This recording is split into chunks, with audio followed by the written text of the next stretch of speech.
Hello বন্ধুরা, আজকে তোমাদের জন্য নিয়ে এলাম দুর্দান্ত এবং মজাদার একটি ভিডিও। তাই ভিডিওটি শেষ অবধি দেখবেন, আশা করি মজা পাবেন। তো চলো ভিডিওটি শুরু করি। এই গল্পটি আমার এক খালাকে নিয়ে। খালার নাম সুবর্ণা। সুবর্ণা খালা আমার মায়ের বান্ধবী হলেও বয়সে সুবর্ণা খালা মায়ের অনেক ছোট। সুবর্ণা খালার সাথে পরিচয় আমার ছোট ভাইয়ের স্কুল থেকে। সেই 2012 সালে আমার ছোট ভাই ও সুবর্ণা খালার একমাত্র ছেলে তুহিন ক্লাস 2তে রাহিমগঞ্জ গভর্নমেন্ট বয়েজ স্কুলে ভর্তি হয়। সেই থেকে খালা ও আরও কয়েকজনের সাথে মার পরিচয়। সেখান থেকেই আজ আমাদের দুই পরিবারের বন্ধুত্ব এত গভীর যে মা সুবর্ণা খালাকে বোন মনে করেন। সেখানকে স্কুল থেকে আনতে গেলে খালার সাথে আমার প্রায় দেখা হতো। সালাম দেয়া, কেমন আছেন, এই পর্যন্তই আলাপের বেশি কখনো কিছু নিয়ে আলাপ হয়েছে কিনা আমার মনে পড়ে না। কিন্তু খালাকে আমার বরাবরই ভালো লাগত। খুব ছিমছাম, কখন চোখে লাগে এমন পোশাক পরতে দেখি নাই, গাঢ় লিপস্টিক দিতে দেখি নাই, এমনকি অনুষ্ঠানেও খুব সাজুগুজু করতে দেখি নাই। তাও ভালো লাগত কারণ খালা দেখতে অনেক সুন্দর। 5 ফুট 2 ইঞ্চি লম্বা, সাধারণ ছিপছিপে মেয়েদের মতো। এখন যে 30-এর উপরে বয়স হয়ে গেছে তাও দেখতে খুব সুন্দর। তবে এখন একটু পেটের দিকে মেদ জমেছে, তাও ভালো করে বোঝা যায় না। খালাকে নিয়ে আমি কখনো খারাপ চিন্তা করি নাই। এমন মানুষের দিকে তাকালে আসলে খারাপ চিন্তা মাথায় আসে না। তবে তাকে দেখলেই আমার মনে হতো আমি এমন একটা বউ চাই। কিন্তু এর বদলে যাকে পেলাম তা আর তোমাদের বলার মতো না। খালার সাথে সবচেয়ে বেশি সময় কাটিয়েছি 2014-তে, আমার ছোট বোনের বিয়ের সময়। খালা আমার বোনের গায়ে হলুদের সবকিছু নিজের হাতে করেছেন, স্টেজ সাজানো থেকে খাবার দাবার সবকিছু। সেই জন্য তার সাথে অনেক জায়গায় যেতে হয়েছে। ওই 2 দিন আমাদের মধ্যে অনেক কথাবার্তাও হয়েছে।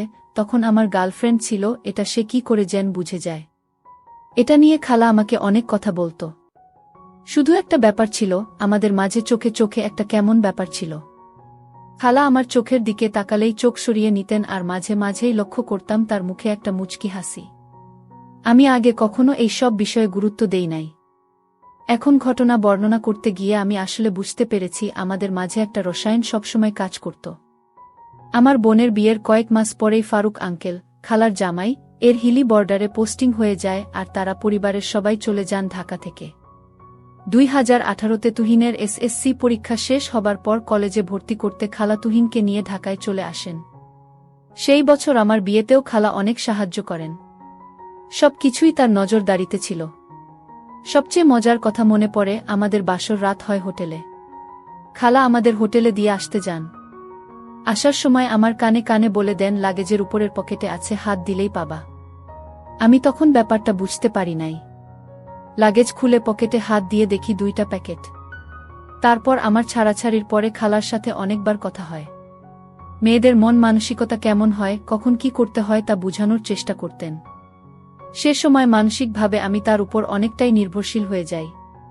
খালার সাথে আমাদের দাম্পত্য সমস্যা নিয়ে অনেক আলোচনা করি। মাও অনেকটাই আশ্বস্ত বোধ করত খালার সাথে আমার এসব শেয়ার করার বিষয়ে।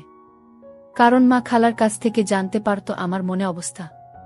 আমি ছাড়াছাড়ির পর অনেক মেয়ের সাথে অনলাইনে কথা বা বাইরে দেখা করতাম, এটারও অনেক অংশ জানতেন।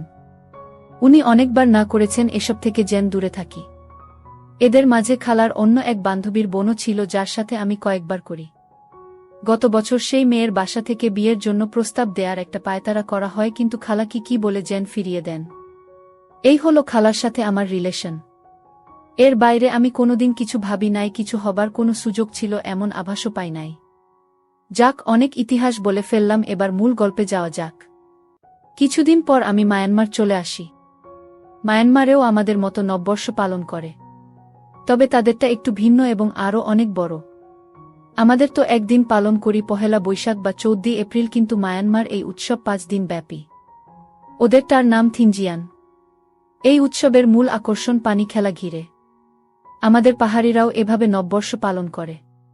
এপ্রিলে আমি মায়ানমার ছিলাম, তখন আমি আমার কলিগদের সাথে ম্যান্ডালে যাই এই পানি উৎসবে অংশ নিতে। সেখানে এই উৎসব সবচেয়ে আড়ম্বরতার সাথে পালিত হয়। আমি গত বছর 2 দিন ছিলাম এবং মাকে প্রায় ভিডিও কল দিয়ে দেখাতাম। একদিন খালা আমাদের বাসায় আসে, তখন মা ভিডিও কল করে বলে, নাও সুবর্ণা খালা দেখতে চায় তোমাদের উৎসব। তাকে অনেকক্ষণ ঘুরে ঘুরে দেখাই। তখন খালা বলে যে আগামী বছর আমরাও যাব। আমি বললাম অবশ্যই। যদি সুযোগ হয় অবশ্যই আসবেন। এরপর জুন মাসে আমার ডিভোর্স এর ফর্মালিটি সম্পন্ন হয়। তখনও খালা আমাকে দেনমোহরের টাকা পরিশোধের জন্য ধার দিয়ে সাহায্য করেন। সব মিলিয়ে খালার প্রতি আমার কৃতজ্ঞতার শেষ নেই। গত বছর ফেব্রুয়ারির শেষ দিকে প্রায় 6 মাস পর আমি বাংলাদেশে যাই। একদিন সন্ধ্যায় অফিস থেকে বাসায় এসে দেখি খালা এসেছেন। আমাকে দেখেই খুব মিষ্টি করে একটা হাসি দিয়ে বলেন, কেমন আছো সাব্বির? ভালো আছি খালা, আপনি কেমন আছেন? ভালো কি করে থাকি বলো, তুহিন মালয়েশিয়া চলে গেল পড়াশোনা করতে, আর তোমার আঙ্কেল ও তার কাজে ঢাকার বাইরে থাকে। একা কি করব, তাই তোমার মাকে জ্বালাইতে চলে আসি। এরপর নানান কথার মাঝে হঠাৎ জিজ্ঞেস করেন, তুমি আবার কবে যাচ্ছ? মার্চের 17 তারিখ। তাহলে তো নববর্ষের সময় সেখানে থাকবা। জি খালা। খালার সাথে সাথে বলে বসল, এবছর আমি যাব। তাইলে তো খুবই ভালো হয়। যাইতে হইলে এখন থেকেই ভিসা প্রসেস করতে হবে কিন্তু। সাথে সাথে আঙ্কেলকে ফোন দিল। কিন্তু আঙ্কেল বলল তার নাকি এপ্রিলের মাঝামাঝিতে মন্ত্রণালয়ের কি কাজ আছে, সে পারবে না। খালার মুখ গোমরা হয়ে গেল। আমাকে বলল, দেখ অবস্থা, কতদিন কোথাও ঘুরতে যাই না, আর তার কাজের এমন একটা অবস্থা, তাকে কিছু বলাও যায় না। আমি বললাম, আপনি চলেন, তুহিনকে মালয়েশিয়া থেকে আসতে বলব, সেখান থেকে মায়ানমারের প্লেনের ভাড়া অনেক কম। তখন আমার ছোট ভাই এসে বলে, তাহলে আমিও যাব। আমি ছোটখাটো একটা প্ল্যান করে ফেললাম। তা শুনে খালার মুখ একটু উজ্জ্বল হলো আর বলল, আচ্ছা তাইলে আমি তোমার আঙ্কেলকে বলে দেখি কি বলে। প্রায় সপ্তাহ খানেক পর মা আমাকে ফোন দিয়ে বলল, সুবর্ণাকে ফোন দিস তো, ওর জানি কি কথা আছে। আমি অফিসের পর খালাকে ফোন দিলে খালা জিজ্ঞেস করল, ভিসা প্রসেস করতে কত লাগে, কতদিন সময় লাগে, কি কি করতে হবে। সব তথ্য শুনে বলল, তাইলে কত খরচ হইতে পারে। আমি বললাম, প্লেন ফেয়ার আর ভিসা প্রসেস করতে 50,000-এর মতো, এছাড়া আর $500 মতো নিয়ে নিয়েন, শপিং টপিং সহ হয়ে যাবে। আর থাকার সমস্যা হবে না, আমার অ্যাপার্টমেন্ট তো আছে। তখন বললেন, তোমার আঙ্কেলকে একটা ফোন দাও তো। আঙ্কেলকে ফোন দেওয়ার পর তো রাজ্যের সব প্রশ্ন শুরু করলেন, কই যাবে, কই থাকবে, কি কি করবে, কোনো সমস্যা হবে নাকি। কারণ রোহিঙ্গা নিয়ে বাংলাদেশ মায়ানমার এর মাঝে বেশ ঝামেলা চলছে, তা তো সবাই জানেন। প্রায় আধা ঘন্টা বকবক করার পর ভিসা কারা প্রসেস করে তার কন্টাক্ট চাইলেন। আমি আমাদের অফিসে যে এজেন্ট আছে তার নাম্বার আর ঠিকানা দিয়ে দিলাম। আমি চলে এলাম মার্চের 17 তারিখে। অনেক নাটকীয়তার মধ্যে ভিসা ও টিকিট হলো। আমার ছোট ভাই তার পরীক্ষার কারণে আসতে পারবে না। এই সময় টিকিটের অনেক ক্রাইসি থাকে, তাই টিকিট কাটা হলো 10 তারিখ আসা আর 22 তারিখ বাংলাদেশ ফিরে যাওয়া। আমার কলিগদের জিজ্ঞেস করলাম কার কি প্ল্যান, কিন্তু এবার কেউই ম্যান্ডালে যাচ্ছে না। সবাই নাকি নিজের গ্রামের বাড়ি যাবে। কি আর করা, অগত্য তাদের সাহায্য নিয়ে আমি বাসের টিকিট আর হোটেল বুক করে রাখলাম। আমাদের প্ল্যান হলো 9 তারিখ খালা ও তুহিন ইয়াঙ্গুন আসবে, 11 তারিখ রাতে আমরা ম্যান্ডালে এর উদ্দেশ্যে রওনা হব। 14-15 রাত আমরা ম্যান্ডালেতে থাকব। 15 তারিখ দুপুরের পর আমরা বাগান এর জন্য রওনা হব, এটাও মায়ানমারের একটা স্টেট। 15-16 রাত থেকে 17 তারিখ রাতে রওনা দিয়ে 18 তারিখ ইয়াঙ্গুন পৌঁছাব। তারপর 22 তারিখ তুহিন মালয়েশিয়া চলে যাবে আর খালা বাংলাদেশ। সব ঠিক। এর মধ্যে তুহিন ফোন দিয়ে বলল, ভাইয়া আমি তো 9 তারিখের প্লেনের টিকিট পাচ্ছি না। 12 তারিখের আছে ইয়াঙ্গুন হয়ে সরাসরি ম্যান্ডালেতে। আর আমি 22 তারিখ পর্যন্ত থাকতে পারব না। আমাকে 17 তারিখে ফিরে আসতে হবে, আমার একটা অ্যাসাইনমেন্ট আছে। আমি জিজ্ঞেস করি, খালা কি বলছে? মা আর কি বলবে, বলল এটাই করতে। 9 তারিখ বুধবার সকাল থেকে শুরু হলো আঙ্কেলের ফোন। এই এয়ারপোর্টে ঢুকছে, বিমানে উঠবে, আমি যেন আগে গিয়ে এয়ারপোর্টে থাকি।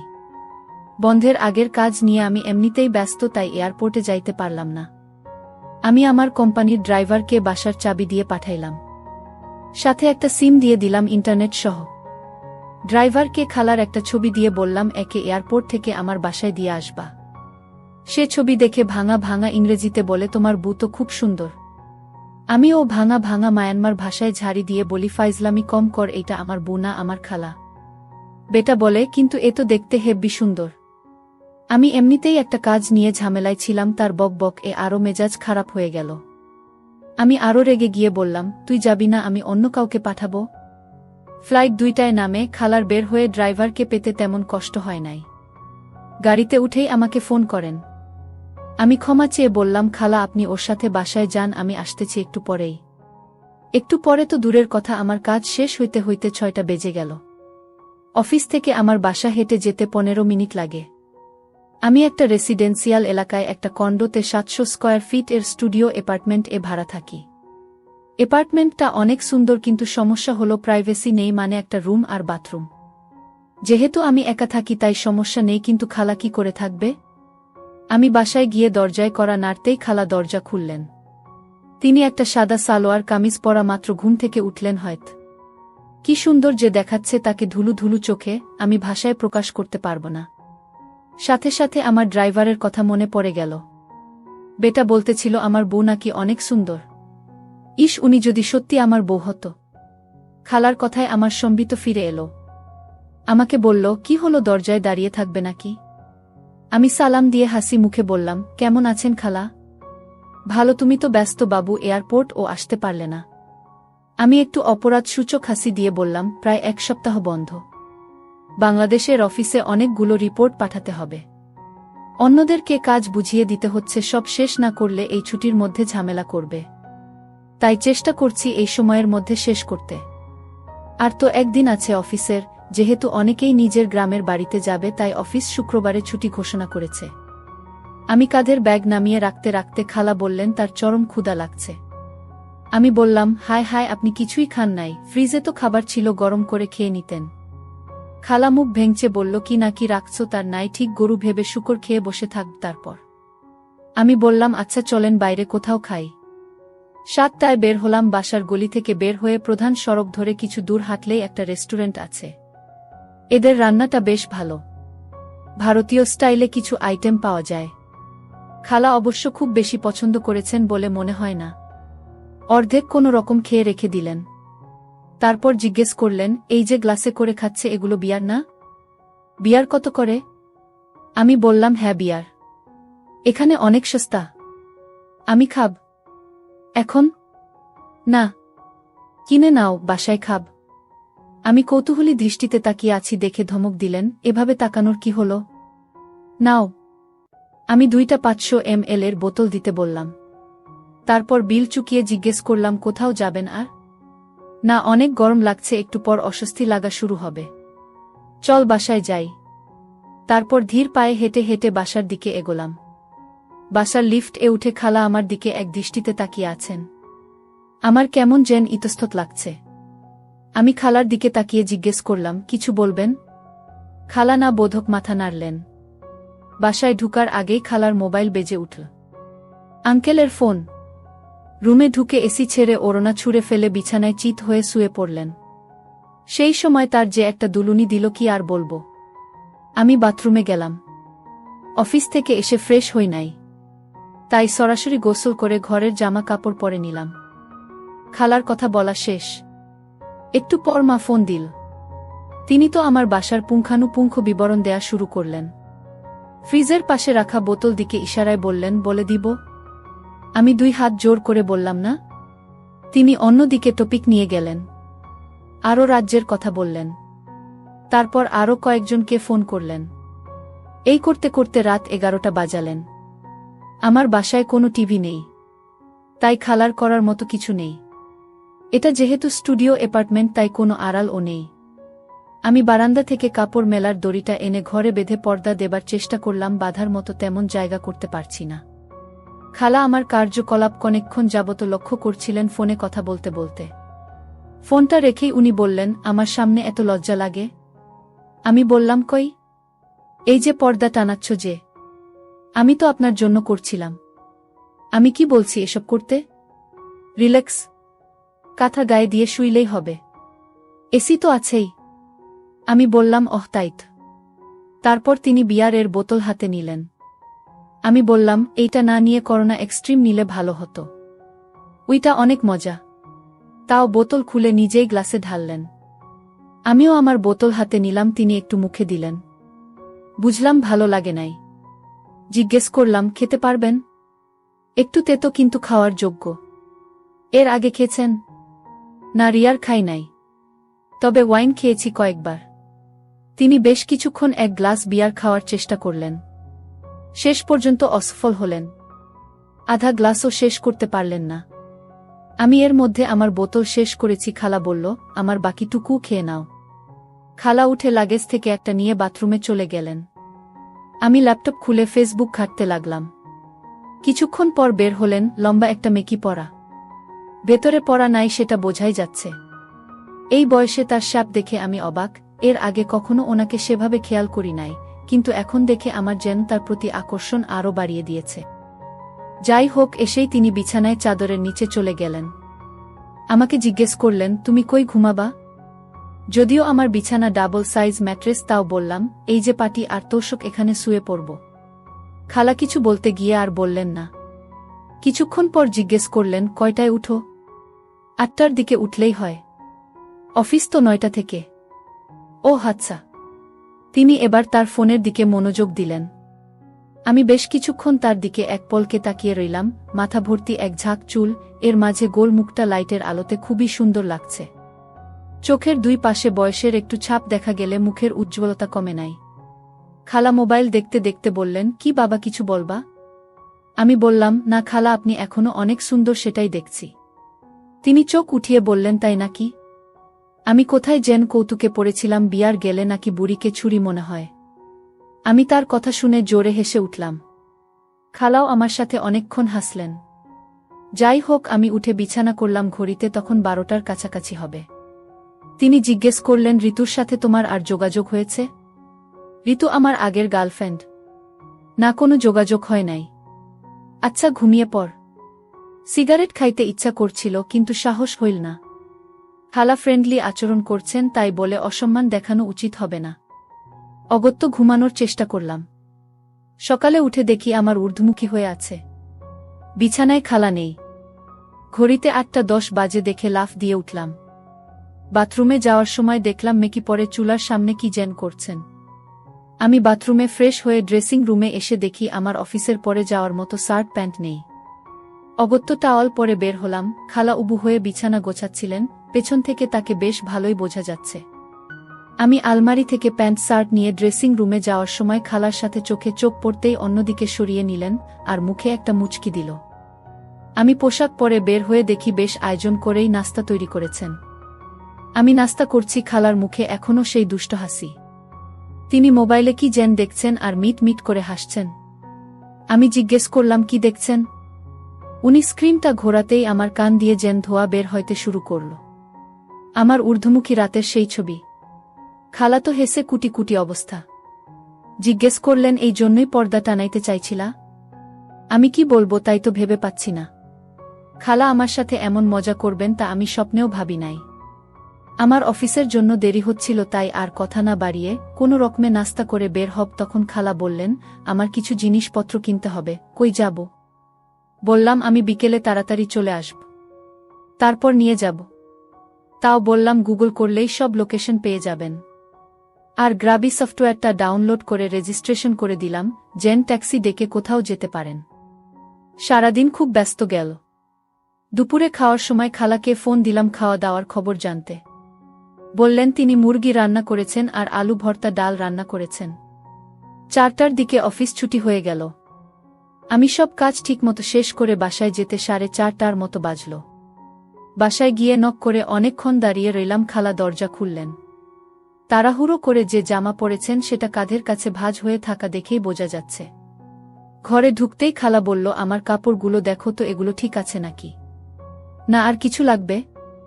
আমি তার লাগেজের সামনে গিয়ে একটু ইতস্তত করতে লাগলাম। উপরেই সব ছোট কাপড়, হাত দ্বীপ কি দ্বীপ ভাবছি। খালা লক্ষ্য করলেন আর ওইগুলো হাতে নিয়ে সরে গেলেন। আমি বললাম, এগুলো ঠিকই আছে, তাও 2-1টা হালকা টপস আর স্কার্ট কিনে নিলে ভালো, সাথে পানি খেলার জন্য লেগিংস বা এ জাতীয় কিছু।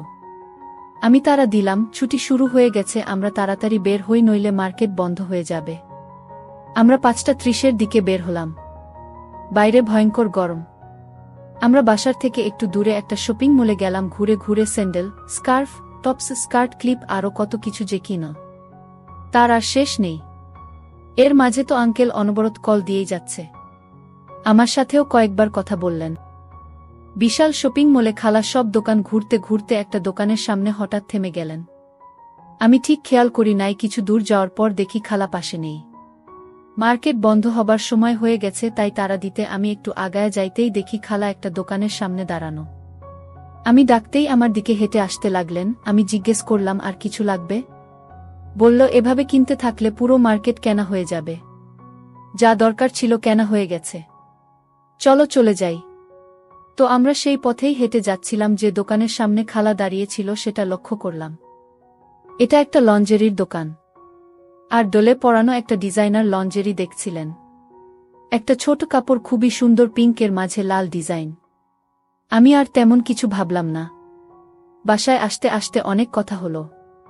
কি করব, কই যাচ্ছি, কেমন হবে এসব নিয়ে, আর রাস্তাঘাট, মানুষ কেমন, কোথায় কি পাওয়া যায় তা দেখাতে থাকলাম। অনেক জ্যাম পার করে বাসায় আসতে আসতে রাত 9টা বেজে গেল। আসার সময় কিছু খাবার দাবার ও নিয়ে নিলাম। এসেই তিনি শপিং এর সব কিছু নিয়ে বসলেন। আমি ফ্রেশ হইলাম। তারপর খাবার গরম করে দুইজনে খেয়ে নিলাম। খাইতে খাইতে খালা বললেন, আমি ফ্রিজের কোনায় রাখা বোতল থেকে অল্প একটু ওই পানি খাইছি। আমি জানতে চাইলাম কেমন লেগেছে। বিয়ার থেকে ভালো। ভেবেছিলাম অনেক করা হবে, তেমন না। তুমি প্রতিদিন খাও? খুব বেশি খাই না। এই বোতল কিনেছি 3 দিন আগে, তাও তো অর্ধেক আছে। 3 দিনে অর্ধেক খেয়ে ফেলছো, বলছো বেশি খাও না? আমি তো একা খাই নাই। তাইলে? বন্ধুরা আসে। বন্ধু না, বান্ধবী। খালার তখন খাওয়া শেষ, রান্নাঘরে প্লেট ধুচ্ছেন। আমি একটু হকচকিয়ে গেলাম। সমস্যা নেই, বলতে পার। আমি কাউকে বলবো না। আরে না, আমার কোনো বান্ধবী নেই। উনি ধুম করে একটা ছোট কাপড় হাতে আমার সামনে এসে দাঁড়ালেন। বললেন, এটা তুমি পর। আর তোমার কাবার্ডে মেয়েদের পোশাক কিসের? তোমার? আর তো কিছু বলার নেই। যা ধরা খাওয়ার অনেক আগেই খেয়ে গেছি। উপায় না পেয়ে সত্য কথা বলে দিলাম। মেয়ে বান্ধবী আমার বাসায় প্রায় থাকতে আসে। সে আজ তার গ্রামের বাড়িতে যাবে ছুটি কাটাতে। আপনি আসবেন বলে সে থাকে নাই। বান্ধবী না গার্লফ্রেন্ড? গার্লফ্রেন্ড না, ফ্রেন্ড উইথ বেনিফিট বলতে পারেন। তাইলে তো আমি তোমার ছুটি পন্ড করে দিলাম। এখন কি হবে? আরে ওসব কিছু না। আপনি আছেন, তুহিন আসবে, সময় ভালোই কাটবে। মেয়ের চাইতে তো আর ভালো সময় কাটবে না। আমি আর কোনো উত্তর দিলাম না। সব কিছু গুছিয়ে বসলাম। খালা কাপড় চোপড় তার বড় লাগেজে গুছাচ্ছেন। দেখে বললাম, খালা, আপনি এত বড় লাগেজ না নিয়ে আমার ছোটটা নিয়ে নিয়েন। এত বড় লাগবে না। ভালো কথা বলেছ, আর এটা নিয়ে চলাফেরা করতেও সমস্যা হবে। তবে তোমার জামা কাপড় কি করবে? আমার কাঁধের ব্যাগেই হয়ে যাবে। খালাকে জিজ্ঞেস করলাম, আরও খাবেন? উনি হ্যাঁ সূচক মাথা নাড়লেন। আমি ডাবল ব্ল্যাকের বোতলটা সামনে আনলাম। 2টা গ্লাস আনলাম, বাদাম নিয়ে বসলাম। খালা বলল, বেশ, আয়োজন তো সব রেডিই থাকে। আমি বললাম, মোটামুটি। এর মাঝে আবার আঙ্কেলের ফোন। খালা বিরক্ত হয়ে ফোন ধরল, 3-4 মিনিট কথা বললেন। তারপর আমি টায়ার্ড, এখন ঘুমাতে যাব বলে ফোন রেখে দিলেন। ততক্ষণে আমার গ্লাস রেডি করা হয়ে গেছে। ফোন রেখে গ্লাস হাতে নিয়ে একবারে 1 গ্লাস বড় খেয়ে ফেললেন। আর মুখ এমন এক ভঙ্গি করলেন যেন রাজ্যের বাজে জিনিস। তার পরক্ষণেই মুখ ঠিক করে বললেন, এখন তো আরও ভালো লাগছে, কি মিশিয়েছ? আমি বললাম, জিঞ্জার এল। এটা দিয়ে খাইতে দারুণ। এই হলো বিপত্তি। তিনি গপাক তিন মেরে দিলেন। আমি একটু শঙ্কিত হলাম। কিছুক্ষণ পরে বললেন, সিগারেট দাও। আমি বললাম, খালা, আপনি কি এসব প্ল্যান করেই এসেছেন? উনি বললেন, না, আজকে প্ল্যান করেছি। আমি আরেক দিতে দিতে বললাম, আপনি কখনো একা কোথাও বেড়াইতে যান নাই না? উনি সিগারেট ধরালেন আর ওড়নাটা ছুঁড়ে ফেলে নিয়ে দেয়ালে বালিশ রেখে হেলান দিয়ে বললেন, খুনাগ, এটাই আমার একা মানে তোমার আঙ্কেল ছাড়া একমাত্র ট্রিপ। আমি আর কিছু বললাম না। উনি সিগারেট খাচ্ছেন, দৃশ্যটা দেখে আমার ঋতুর কথা মনে পড়ে গেল। ঋতু ঠিক এভাবেই সিগারেট খেত। উনি যে সিগারেট খাচ্ছিল তা না, সে জাস্ট ধোঁয়া টান দিয়ে ছেড়ে দিচ্ছেন। এরপর একটা বড় টান দিতে গিয়ে ধোঁয়া গলায় চলে যায়, আর কাশতে কাশতে অবস্থা খারাপ। বললেন, এই জঘন্য জিনিস খায় কি করে লোকজন? তারপর নিজে থেকেই বিড়বিড় করে বলছেন, ঢাকায় একা থাকতে থাকতে আমি বোর হয়ে গেছি। এতই বোর হয়ে গিয়েছি যে সেটাও অনেক সময় বুঝতে পারি না। গতকাল যখন এয়ারপোর্ট থেকে এখানে আসছিলাম, তখন চারিদিকে নতুন সবকিছু দেখে ভাবছিলাম এটাই হয়তো আমার শেষ একা কোথাও যাওয়া। তাই ভাবছি মুক্তির স্বাদটা ভালো মতো পেতে চাই। তারপর যে কত কিছু বললেন, আমি শুধু শুনেই গেলাম। এগুলো লিখতে গেলে আরও কয়েক পর্ব লাগবে। প্রায় ঘণ্টা খানেক বকবক করলেন। তারপর আমার পাশে বসে আমার হেলান দিয়ে শুয়ে পড়লেন। সে যে বেশ মাতাল হয়ে গেছে সেটা ভালোই বোঝা যাচ্ছে। অনেকক্ষণ এভাবে বসে থেকে বললেন, আমি টয়লেটে যাব। আমি বললাম, একা পারবেন? না, আমাকে একটু ধর। আমি তাকে নিয়ে টয়লেটে বসিয়ে দিলাম। বের হয়ে আসব এমন সময় বললেন, ফিতাটা প্যাচ লেগে গেল। আমার দিকে তাকিয়ে বললেন, খুলছে না। আমি তার ফিতা খুলে দিতে গিয়ে নিজে একটু বিপত্তিতে পড়লাম। টানাটানিতে একদম শক্তভাবে আটকে গেছে। আমি তখন কাছে মুখ নিয়ে দাঁত দিয়ে গিট খুলতে গেলাম। আমি কিছুক্ষণ চেষ্টা করে খুলে ফেললাম গিটটা। আর লুজ হতেই বের হয়ে আসো। আমি তখন বের হয়ে আসলাম আর দরজার বাইরে দাঁড়িয়ে রইলাম। ভাবতে লাগলাম, এ কি হচ্ছে আমার সাথে। প্রায় 2-3 মিনিট পর ভেতরে গোসলের শব্দ শুনতে পেলাম। শুনে দরজা খুলে দেখি খালা গোসল করছেন। আমাকে দেখে বললেন, সাব্বির, অনেক লাগছে। উনি রীতিমতো টলছেন আর শূন্য দৃষ্টিতে আমার দিকে তাকিয়ে রইলেন। আমিও যেন আটকে গেলাম তার চোখে। উনি ধুন করে আমার একটা বসিয়ে দিলেন। মুখ তুলে আবার দিতে লাগলেন। আমি মাথা সরিয়ে নিলাম। তিনি প্রায় পিছলে পড়ে যাচ্ছিলেন। হাত দিয়ে তাকে ধরে কোনো রকমে সামলে নিলাম। খালাকে কোনো রকমে বের করে লাগোয়া ড্রেসিং রুমের দেয়ালে হেলান দিয়ে বসিয়ে দিলাম।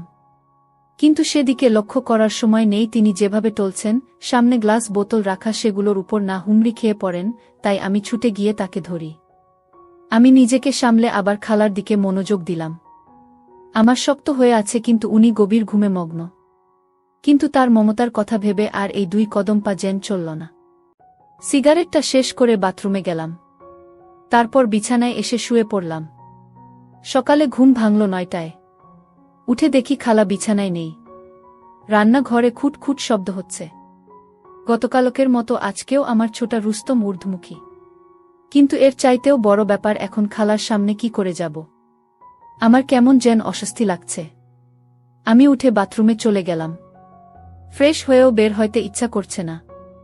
ভাবছি সারাদিন কি করে কাটবে। কিছুই করার নেই। বাংলাদেশের অফিসও বন্ধ। খালা ডাকলেন, এতক্ষণ বাথরুমে কি কর? নাস্তা ঠান্ডা হচ্ছে।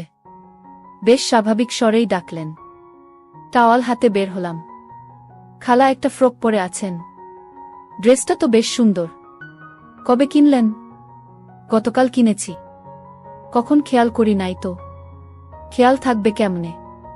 সেই লম্বা মেয়েটার দিকে যেভাবে ডেব ডেব করে তাকাইছিলা। আমার কানে কেউ যেন গরম লোহা ঢেলে দিল। খালা যেন প্রতি ঘন্টায় আরো ভয়ানক হচ্ছেন। আমি নাস্তা করতে বসলাম। আজকে রুটি, জ্যাম আর ডিম পোচ, সাথে সসেজ ভাজা। খালা মাটিতে আরাম করে বসে খাচ্ছেন। জিজ্ঞেস করলেন, আজ বের হবা কোথাও? চুল কাটাবো আর কিছু কেনাকাটা করব। এই যা। কখন বের হবা? এই তো আধা ঘন্টা পরে। কিছুক্ষণ চুপ থেকে বললেন, কালকের জন্য দুঃখিত। একটু বেশি বেশি করে ফেলছি মনে হয়। না না, আসলে আমি দুঃখিত। আমার আপনাকে এভাবে খাওয়ান উচিত হয় নাই। আপনি তো আর লিমিট বুঝবেন না। স্বাদ বেশ ভালো ছিল, তাই খেয়ে ফেলছি।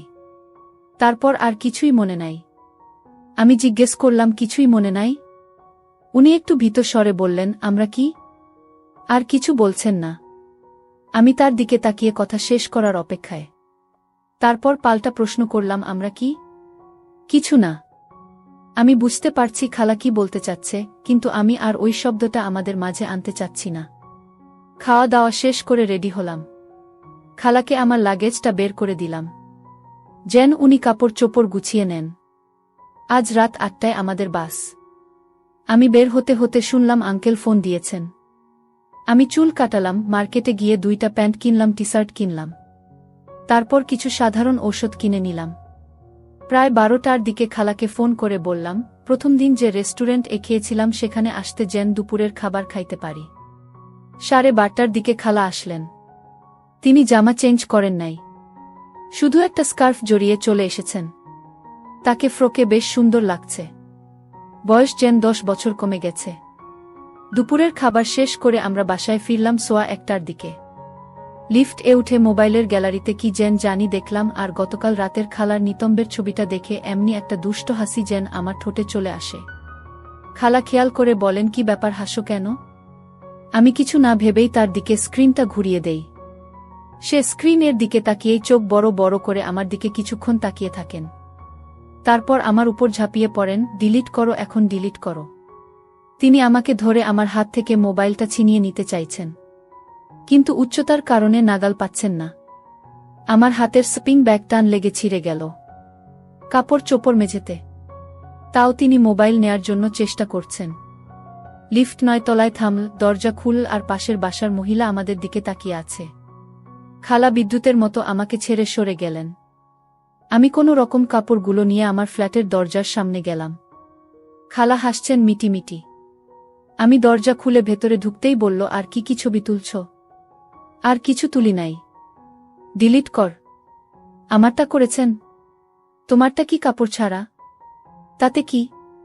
উনি আবার আমার উপর ঝাঁপিয়ে পড়লেন। এমন সুন্দর খালা থাকলে তো আরও অনেক কিছু করার ইচ্ছা হয় বলে আমি নিজেই অবাকে কি বললাম, আমি জিভে কামড় দিলাম। খালা তখন পরিস্থিতি টের পেলেন। এই ঘষাঘষিতে আমার একদম শক্ত হয়ে আছে আর তার সাথে লাগছে। তিনি সরতে গিয়ে আরও পিছলে গেলেন। তার চুল আমার সারা মুখে ছড়ানো। আমার এক হাত তখনও তার কাছে, তিনি নড়ছেন না। একটু পর মাথা উঁচু করতেই আমার চোখে চোখ পড়ল, বড় বড় শ্বাস নিচ্ছেন। আমার মুখে তার নিঃশ্বাস পড়ছে। আমি আমার ডান হাত থেকে মোবাইলটা সরিয়ে তার মুখ থেকে চুল সরালাম। তিনি চোখ বন্ধ করে নিলেন।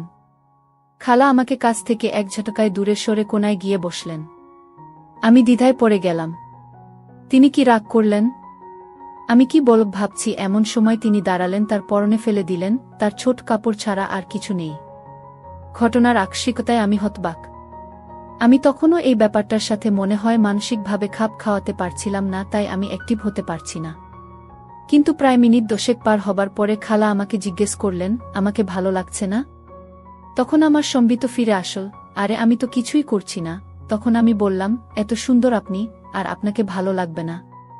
মনে হচ্ছে অনন্তকাল যেন পাড়ি দিয়ে ফেলেছি, কিন্তু ঘড়িতে তাকিয়ে দেখি 15 মিনিটও হয় নাই।